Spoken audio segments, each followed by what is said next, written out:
നമസ്കാരം. ഒരു മഹാനായിട്ടുള്ള വ്യക്തി ശ്വേതാ മേനോനെതിരെ ഒരു കടിച്ചാ പൊട്ടാത്ത പരാതിയുമായിട്ട് വന്നിട്ടുണ്ട്. ആ പരാതിയിന്മേൽ കേസ് എടുത്തിട്ടുണ്ട്. വെറുതെ കോടതിയുടെ സമയം കളയാൻ വേണ്ടിയിട്ട് ഒരു കാര്യവും ഇല്ലാതെയാണ് ഇങ്ങനെ ഒരു പരാതിയുമായിട്ട് വന്നേക്കുന്നത്.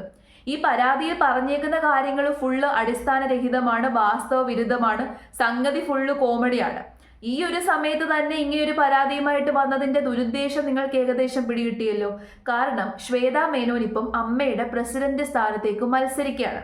ഒരു സ്ത്രീ പ്രസിഡന്റ് സ്ഥാനത്തേക്ക് വരണം, അമ്മയുടെ തലപ്പത്ത് വരണമെന്ന് ഒരുപാട് ആൾക്കാർ ആഗ്രഹിക്കുന്നുണ്ട്. കാരണം ഒരു മാറ്റം എപ്പോഴും വേണം. ഇത്രയും നാളും തലമൂത്ത കുറെ ആൾക്കാരാണ് അത് ഹാൻഡിൽ ചെയ്തുകൊണ്ട് പോയത്. അതിൽ നിന്ന് വ്യത്യസ്തമായിട്ട് ഒരു സ്ത്രീ വരണമെന്ന് ആഗ്രഹിക്കുന്നുണ്ട്. അപ്പൊ ആ മാറ്റം ഇഷ്ടപ്പെടാത്ത തലമൂത്ത ആരോ കൊടുത്ത കൊട്ടേഷൻ ഏറ്റെടുത്തുകൊണ്ടാണ് മാർട്ടിൻ എന്ന് പറയുന്ന ഈ വ്യക്തി വന്നേക്കുന്നത്. പറയുന്നത് കേട്ട് കഴിഞ്ഞാൽ അയാൾ വലിയ മഹാനാണെന്ന് തോന്നിപ്പോവും. ലോകത്ത് ആദ്യമായിട്ട് ഇത്തരം സിനിമകളിൽ അഭിനയിക്കുന്ന സ്ത്രീ ശ്വേതാ മേനോൻ ആണല്ലോ. വേറെ ആരും അഭിനയിക്കുന്നില്ലല്ലോ. മലയാളത്തിൽ പോലും വേറെ ആരും അഭിനയിക്കുന്നില്ല, ശ്വേതാ മേനോൻ മാത്രമേ ഉള്ളൂ. അപ്പൊ ഇയാൾ ഈ പരാതിയിൽ പറഞ്ഞേക്കുന്നത് ശ്വേതാ മേനോൻ അഭിനയിച്ചേക്കുന്ന രതിനിർവേദം, കളിമണ്ണ് പോലെയുള്ള സിനിമകളുണ്ടല്ലോ, പാലേരി മാണിക്യം, ഈ സിനിമകളിലെയൊക്കെ രംഗങ്ങൾ ആരൊക്കെയോ കട്ട് ചെയ്ത് ഏതൊക്കെയോ വെബ്സൈറ്റുകളിൽ ഇട്ടിട്ടുണ്ട് അത്രേ. അതിന് ശ്വേതാ മേനോൻ എന്ത് പഴിച്ചു? ശ്വേതാ മേനോൻ ആ സിനിമയിൽ നമ്മൾ നിയമം അനുശാസിക്കുന്ന രീതിയിലുള്ള കാര്യങ്ങൾ മാത്രമേ അഭിനയിച്ച് വെച്ചിട്ടുള്ളൂ. നിയമത്തിന് വിരുദ്ധമായിട്ടുള്ള കാര്യങ്ങളൊന്നും തന്നെ ശ്വേതാ മേനോൻ അതിനകത്ത് ചെയ്തിട്ടില്ല. ഒരുപാട് നടിമാർ ചെയ്യുന്ന കാര്യങ്ങൾ മാത്രമേ ചെയ്തിട്ടുള്ളൂ. മാത്രമല്ല ഈ സിനിമകളൊക്കെ തന്നെ സെൻസർ ബോർഡിന്റെ അംഗീകാരമുള്ള സിനിമകളാണ്.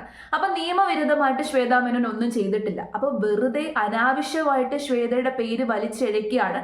ശ്വേതയെ അപകീർത്തിപ്പെടുത്താൻ വേണ്ടിയിട്ടും ഈ മത്സരത്തിൽ നിന്ന് ശ്വേത പിന്മാറാൻ വേണ്ടിയിട്ടുമുള്ള ഉദ്ദേശത്തോടു കൂടി മാത്രമാണ് ഇങ്ങനെ ഒരു സംഭവം. എന്നിട്ട് ശ്വേതാ മേനോൻ വേറെ ആരുടെയൊക്കെയോ ചിത്രങ്ങൾ പ്രചരിപ്പിച്ചു, അതിന് കാശ് വാങ്ങി. അതും പോരാഞ്ഞിട്ട് 1999 ശ്വേത കൊടുത്ത ഒരു ഇന്റർവ്യൂ, ആ പത്രക്കുറിപ്പും പൊക്കി പിടിച്ചോണ്ടാണ് വന്നേക്കുന്നത്. അപ്പൊ ഈ പുള്ളിയെ നമ്മുടെ ജേർണലിസ്റ്റ് ഹാഷ്മി ഉണ്ടല്ലോ, പുള്ളിക്കാരന്റെ കയ്യിലോട്ട് കിട്ടി. ചർച്ചയ്ക്കാണ് കിട്ടിയത്. ഈ ചർച്ചയ്ക്ക് വന്നിരുന്ന് ഹാഷ്മി ചോദിക്കുന്ന ചോദ്യങ്ങൾക്കൊന്നും തന്നെ ഇയാൾക്ക് ഉത്തരം പറയാനില്ല. മഹാമണ്ഡനാണെന്ന് അയാൾ പറയുന്നതിൽ നിന്ന് തന്നെ വ്യക്തമാണ്. അപ്പൊ ഏതായാലും നമുക്ക് ആ ചാനൽ ചർച്ചയൊന്ന് കേട്ടു നോക്കാം. ഇതൊക്കെ സിനിമകളാണ്, അതേപോലെ സിനിമകളാണ് എന്ന് പറഞ്ഞാൽ ഈ പറഞ്ഞ സർട്ടിഫിക്കേഷൻ കഴിഞ്ഞ സിനിമകളാണ്. അത് താങ്കൾ ഈ പറയുന്നത് പോലെ അശ്ലീല വെബ്സൈറ്റ് ഗണത്തിൽ പെടുന്ന സിനിമകളെയല്ല. അത് രാജ്യത്തിന് നിയമവ്യവസ്ഥയ്ക്ക് ആധാരമായി പുറത്തിറക്കിയ സിനിമകളാണ്. ആ സിനിമകൾക്ക് ഇറങ്ങി ഇത്ര നാൾ കഴിഞ്ഞിട്ട് ഇപ്പോൾ താങ്കൾ ഇത് ഏതോ വെബ്സൈറ്റിലൊക്കെ ഉണ്ടെന്ന് പറയുന്നതിന് അർത്ഥം എന്താണ്? സി മാർട്ടിൻ, താങ്കളുടെ ലക്ഷ്യം എന്താണ്? അതായത് ഞാൻ അതിനകത്ത് പറഞ്ഞിരിക്കുന്നത് വളരെ വ്യക്തമായിട്ടൊരു കാര്യമുണ്ട്. അതായത് ഈ പാലേരി മാണിക്യം അല്ലെ കളിമണ്ണ് അതുപോലുള്ള സിനിമകൾ അത് സെൻസർ ബോർഡ് അംഗീകരിച്ച് പബ്ലിഷ് ചെയ്തിരിക്കുന്ന സിനിമകളാണ്. ആ സിനിമകളിലെ കണ്ട ചില കണ്ടന്റുകളാണ് ഓൺ സൈറ്റുകളിലേക്ക് പ്രചരിപ്പിച്ചിരിക്കുന്നത്.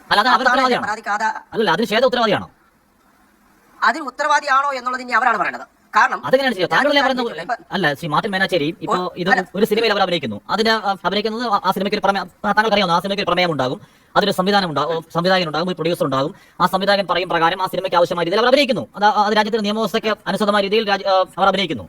അഭിനയിച്ച ശേഷം അവരുടെ ആ സിനിമകളുടെ ഈ പറയുന്ന രീതിയിലുള്ള വീഡിയോ ക്ലിപ്പ് ഏതെങ്കിലും ഞരമ്പുകളുടെ ഏതെങ്കിലും സൈറ്റിൽ ഇട്ടാൽ അത് അവരെങ്ങനെ ഉത്തരവാദികളാവുക? ശ്രീ മാർട്ടിൻ മേനാച്ചേരി, അപ്പൊ അവര് അതായത് 1999 ഇവര് കോഴിക്കോട് നിന്ന് പ്രസിദ്ധീകരിക്കുന്ന ഒരു പത്രത്തിന് ഇവരൊരു ഇന്റർവ്യൂ, അന്ന് ഈ ശ്വേതാ മേനോൻ പുള്ളിയുടെ അസുഖം എന്താന്നുള്ളത് ഞാൻ പറഞ്ഞുതരാം. പുള്ളിക്ക് നല്ല രീതിയിൽ ഞരമ്പ് രോഗമുണ്ട്, അല്ലെന്നുണ്ടെങ്കിൽ കണ്ണുകടിയുണ്ട്, അല്ലെന്നുണ്ടെങ്കിൽ ഇങ്ങനെ ഒരു പരാതിയുമായിട്ട് വരത്തില്ലല്ലോ. ഇത് ശരിക്കും പറഞ്ഞു കഴിഞ്ഞാൽ കോടതിയുടെ വിലപ്പെട്ട സമയം പാഴാക്കാൻ വേണ്ടിയിട്ട് ചെയ്യുന്നൊരു പരിപാടിയാണ്. ഇതുപോലുള്ള വാസ്തവ വിരുദ്ധമായിട്ടുള്ള പരാതികൾ ഓരോരോ സാമൂഹിക ദ്രോഹികൾ കൊടുക്കുന്നത് കൊണ്ടാണ് കോടതിയുടെ സമയം ഇത്രയും വേസ്റ്റ് ആകുന്നത്. ഇയാൾക്ക് തന്നെ ഇത് തിരിച്ച് പണിയായിട്ട് വരും. ശ്വേതാ മേനോൻ ഇതുകൊണ്ട് ഒരു നഷ്ടവും വരാനില്ല. കാരണം ശ്വേതാ മേനോൻ ഒരു തെറ്റും ചെയ്തിട്ടില്ല. അപ്പം ശ്വേതാ മേനോൻ തെറ്റ് ചെയ്യാത്തിടത്തോളം കാലം അവരുടെ പേര് അപകീർത്തിപ്പെടുത്തി എന്നുള്ള രീതിയിൽ അവരൊരു പരാതി കൊടുത്തു കഴിഞ്ഞാൽ ഇയാൾ അകത്ത് കിടക്കേണ്ടി വരും. വലിയ പ്രശ്നമാകുന്ന ഒരു ഇഷ്യൂ ആണ്. ഇതൊന്നും ഓർക്കാതെയാണ് ഈ മണ്ടൻ ഇങ്ങനെ വന്ന് പറഞ്ഞുകൊണ്ടിരിക്കുന്നത്. അത് മാത്രമല്ല, ഈ പരാതിയിൽ 10-30 വെബ്സൈറ്റുകൾ കുത്തിപ്പിടിച്ച് തപ്പിപ്പിടിച്ച് ഇയാൾ ചേർത്തിട്ടുണ്ട്. ഈ വെബ്സൈറ്റുകളൊക്കെ ഹാഷ്മി പറയുന്നു അത് ബാൻഡ് ആയിട്ടുള്ള വെബ്സൈറ്റ് ആണ്. അപ്പൊ ബാൻഡ് ആയിട്ടുള്ള വെബ്സൈറ്റ് കുത്തിയിരുന്ന് കണ്ടതിന് വേറെ കേസ് ഇയാൾക്കെതിരെ വരും. വെറുതെ ഒരു കാര്യം ഇല്ലാതെയാണ് ഇത്തരം ഒരു കേസുമായിട്ട് ഇപ്പൊ വന്നേക്കുന്നത്. അവരത് പറയുന്നുണ്ട്. അതിനുശേഷം ഈ ശ്വേതാ മേനോൻ ഹോട്ടസ്റ്റ് വീഡിയോ എന്ന് പറഞ്ഞ് അടിച്ചു കൊടുത്തു കഴിഞ്ഞാൽ പല വിധത്തിലുള്ള പോൺ സൈറ്റുകൾ ലഭ്യമാണ്.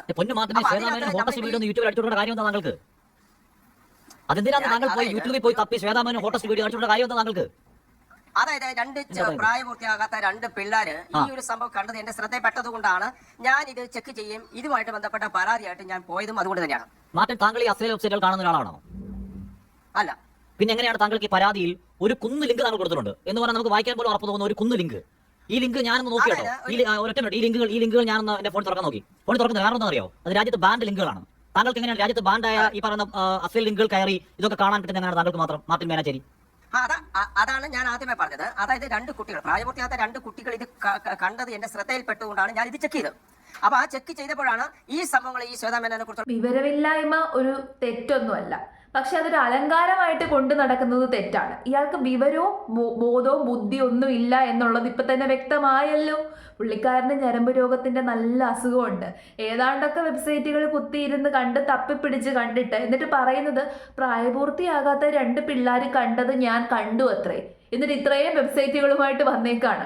ഹാഷ്മി നല്ല രീതിയിൽ കുറുക്കി കൊള്ളുന്ന രീതിയിലുള്ള ചോദ്യങ്ങളൊക്കെ ചോദിക്കുന്നുണ്ട്. പക്ഷെ ചോദ്യങ്ങൾക്കൊക്കെ ബബ്ബെ അടിക്കുകയാണ് ചെയ്യുന്നത്.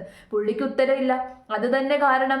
ഒരു കാര്യത്തിൽ ഞാൻ ഈ ഹാഷ്മിയെ ബഹുമാനിക്കുന്ന ഒരു വ്യക്തിയാണ്. പുള്ളിയുടെ ചില നിലപാടുകളും ചില കാര്യങ്ങളും ഒക്കെ തന്നെ വളരെയധികം അംഗീകരിക്കേണ്ട ഒരു സംഭവമാണ്. വളരെ ബ്രില്യൻ്റ് ആയിട്ടുള്ള ഒരു ജേർണലിസ്റ്റ് ആണ്. നല്ല രീതിയിൽ കുറുക്കി കൊള്ളുന്ന രീതിയിലുള്ള ചോദ്യങ്ങൾ ചോദിക്കാൻ പുള്ളിക്കാരന് അറിയാം. പക്ഷെ പുള്ളിയുടെ ചോദ്യങ്ങൾക്ക് പലപ്പോഴും ഇത്തരക്കാരിൽ നിന്ന് പതറുന്നതാണ് നമ്മൾ കാണുന്നത്. പതറിപ്പോകും. ഇത് സംഭവം വേറൊന്നുമല്ല. ഒരു സ്ത്രീ അമ്മയുടെ തലപ്പത്തേക്ക് വരരുത്, ശ്വേതാ മേനോനെ തകർക്കണം, അപകീർത്തിപ്പെടുത്തണം. അപ്പൊ ഇങ്ങനെ ഒരു കേസ് വരുമ്പോഴേക്കും ചിലപ്പോൾ ഒരു പക്ഷേ അതിൽ നിന്ന് പിന്മാറേണ്ടി വരും, മത്സരത്തിൽ നിന്ന് പിന്മാറേണ്ടി വരും. അതിനു വേണ്ടിയിട്ട് മനഃപൂർവ്വം കെട്ടിച്ചമച്ചുണ്ടാക്കിയ ഒരു സംഭവമാണ്. ശ്വേത അഭിനയിച്ച സിനിമകളിലെ ചില രംഗങ്ങൾ ആരെങ്കിലുമൊക്കെ കട്ട് ചെയ്തിട്ട് വെബ്സൈറ്റുകളിൽ ഇടുന്നുണ്ടെങ്കിൽ അങ്ങനെ കട്ട് ചെയ്ത് ഇടുന്നവരല്ലേ ശിക്ഷിക്കപ്പെടേണ്ടത്? അവരെ അല്ലേ ശരിക്കും, അവർക്കെതിരെയല്ലേ പരാതി കൊടുക്കേണ്ടത്? മാത്രമല്ല ഇത്തരം വെബ്സൈറ്റുകൾ നടത്തിക്കൊണ്ടു പോകുന്നവർക്കും എതിരെയല്ലേ പരാതി കൊടുക്കേണ്ടത്? സിനിമ എന്ന് പറയുന്നത് അത് പണ്ട് കാലം മുതലേ ഉള്ളൊരു ഒരു മാധ്യമമാണ്. അപ്പം ആ ഒരു സംഭവത്തിനകത്ത് നമ്മളുടെ രാജ്യത്തിനെതിരായിട്ടുള്ള കാര്യങ്ങളൊന്നും തന്നെ നമ്മൾ പറയുന്നില്ല, ചെയ്യുന്നില്ല.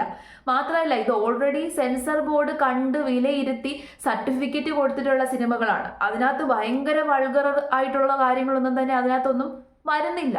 പിന്നെ ഇയാൾക്ക് എന്താണ് പ്രശ്നം? അതും കുറേ വർഷങ്ങൾക്ക് മുമ്പുള്ള സിനിമകളാണ് ഇതൊക്കെ. അയാൾ പറയുന്നു 1999 ശ്വേതാ മേനോൻ ഒരു ഇന്റർവ്യൂ കൊടുത്തു, ആ ഇന്റർവ്യൂവിൽ ഇങ്ങനെ പറഞ്ഞു അങ്ങനെ പറഞ്ഞു. മനസ്സിലാവുന്നില്ല. അല്ല, പ്രായപൂർത്തിയാകാത്ത ഫോണിൽ കണ്ട എന്താ ഈ ശ്വേതാ മേനോന്റെ ഈ ഒരു വീഡിയോ ആണ് ഞാൻ ഇതിനകത്തുള്ള വീഡിയോകളാണ് ഞാൻ കാണുന്നത്. ഏത് വീഡിയോ ആണ്? ഈ സൈറ്റുകളിൽ കാണുന്ന വീഡിയോ. അതെന്താണ്? സൈറ്റുകളിൽ കാണുന്ന എന്ത് വീഡിയോ വരുന്നത്? അതെങ്ങനെ നമുക്ക് എങ്ങനെ പബ്ലിക്കായിട്ട് പറയാൻ പറ്റും? അതെനിക്ക് പറയാൻ പറ്റുമോ അങ്ങനെ പബ്ലിക്കായിട്ട്? അല്ല, താങ്കൾ പറഞ്ഞാണ് കളിമണ്ണ് സിനിമ, ഈ പറയുന്ന എന്താണ് പാലേരി മാണിക്യം ഒരു പാതിരാ കൊലപാതകത്തിന്റെ കഥ തുടങ്ങിയ സിനിമകളാണ് താങ്കൾ പറയുന്നത്, അതല്ലേ? അത് പറഞ്ഞെന്താ? അത് പാലേരി മാണിക്യം അല്ലെങ്കിൽ അതെ, അതിലൊക്കെ ഈ സെൻസർ ബോർഡ് കട്ട് ചെയ്തിരിക്കുന്ന പല ഭാഗങ്ങളും അത് വേറെ രീതിയിൽ ചിത്രീകരിച്ച് ഫോൺ സൈറ്റുകളിൽ ലഭ്യമാണ്. ഒന്നും ലഭ്യമല്ല. ഏത് ഫോൺ സൈറ്റിലാണ് അത് ലഭ്യം?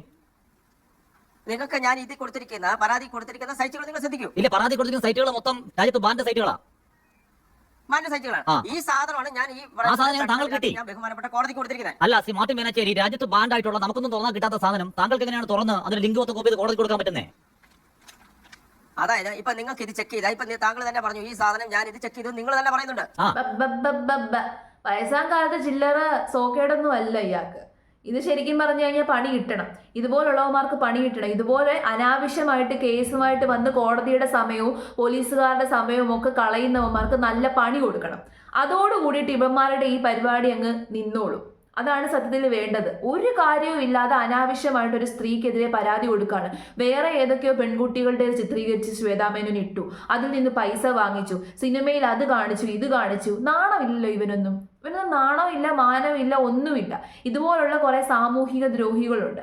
ഇവരെയൊക്കെ വളർത്തിക്കൊണ്ട് വരുന്നത് സത്യം പറഞ്ഞു കഴിഞ്ഞാൽ സോഷ്യൽ മീഡിയ ആണ്.